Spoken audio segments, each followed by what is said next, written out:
Hey everyone, just thought I would bring you something that's been in my arsenal for a while that I really like. It was kind of funny when I bought originally the Yanyin Canon. I picked these up used. It was Buzz a while ago. Kind of got overshadowed fairly quickly, just because the Moonlight came out and then HPB's Mahina came out, and I think it deserves more praise. They're still selling on Linsol for 350 US. I honestly don't think it's worth the 350, but if you can find a used set like I did, totally pick them up. I think I paid like 200 US for them, 250 Canadian.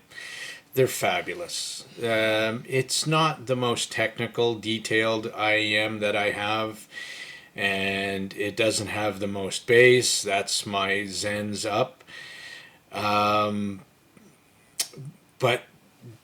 all around, damn, they're a nice little IEM. I swear to God, I will never buy another IEM with tuning switches. Tuning switches are pure evil. They honestly are. But these tuning switches actually make a difference. One, two, three. One is bass, two is mids, and three is high. It's pretty self-explanatory on that, and they do make a noticeable difference. I've tried them in every position, and I'm sometimes all over the. Which, you know what, I gotta say, before I take up my desk, that it is nice to have an IEM in your arsenal with tuning switches. The Joy Audio Shoe, no, it just doesn't sound good. I have the FIU FH5S again. No, it doesn't sound good. It wasn't well tuned. The TRI Star River, another IM, fantastic, but it didn't do anything for the low end. Where this is, I would think, the best value in an all-rounder with tuning switches. Period. Okay, I'll go back to the 350. Maybe it's worth it if it hits your sound signature and your library. It's not a bass head. It's not a treble head. It has extended highs, but I would describe this IEM as a more warmer, darker, and it sounds kind of like all the Yanyins are like that, where it's not sibilant and it's non-fatiguing, and the highs are a bit more relaxed. You can, because of the versatility, the usable versatility of the tuning switches, where the bass, the mids, and the treble, you can actually get an IM that would, in fact, work for most libraries and most kind of choices. Again, but the two extremes are not going to be there. The bass is beautiful with this biocellulose driver. I really like the way the bass presents in a very organic, weighted way. Like, it has good decay and it's natural. Same as the highs. It presents in a really nice way. I mean, 4 BA and one single 10 mil DD, they did a really good job, and they're absolutely. Putting it on video isn't doing anything for these things. They're simply gorgeous, right? One has a Yanyin, the other one has the Canon written on it, but it's in some weird font that's really hard to read. But the shells are beautiful. They are fit and finish beautiful. They did everything nice. The way the nozzle finishes, the blue and the red dots for left and right. I still struggle. Even my cable has a dot on it. I paint it just so I'd have an easier time. I'm using these things with those JVC super wide bore spiral dots. Love these things. I love what they do to the stage. They're one of my favorite tips now.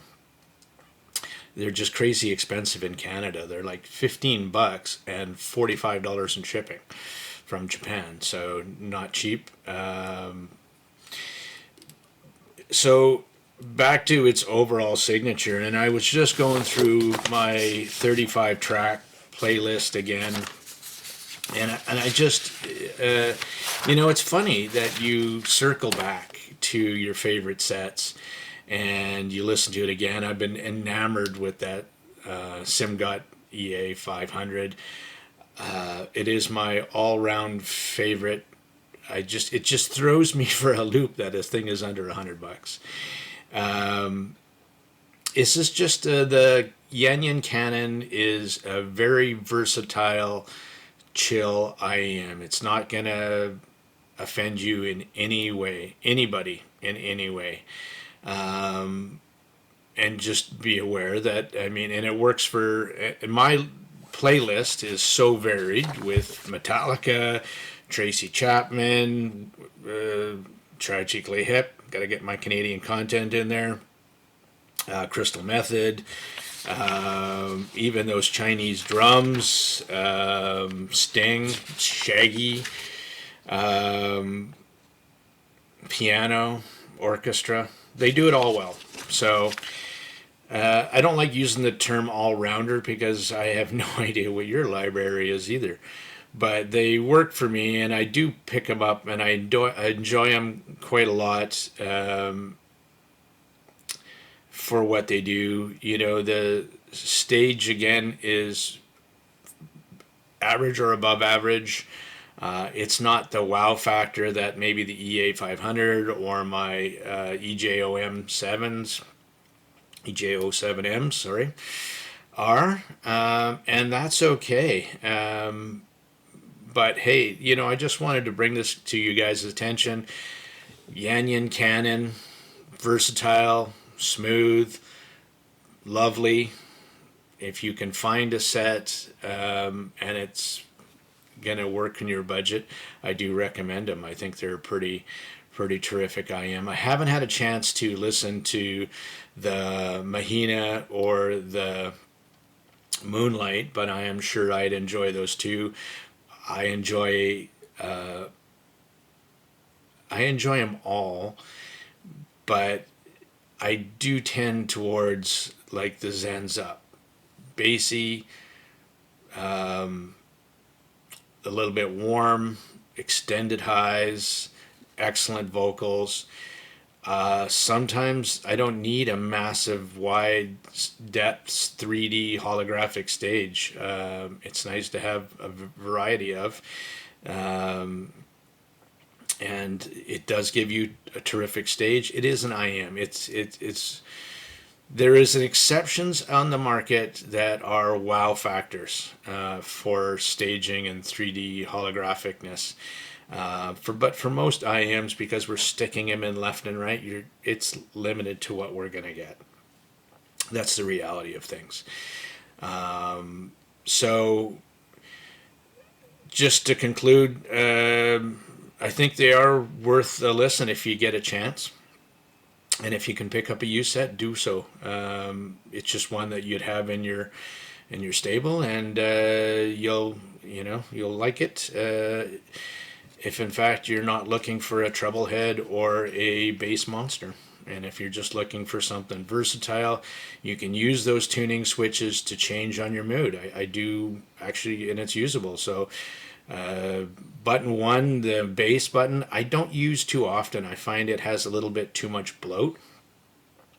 The two, which is the mids, I actually enjoy that more than anything. So most of the time it'd be on off, or I am finding lately that I'm actually flicking the third button, which is the treble one too, and I don't find it killer or sibilant or any of that stuff. I just finds it adds more detail, maybe opens up the stage a bit more too. So beautiful thing about it, you can play with it to your tuning. And as tuning switch IAMs go, I think this is the one to get.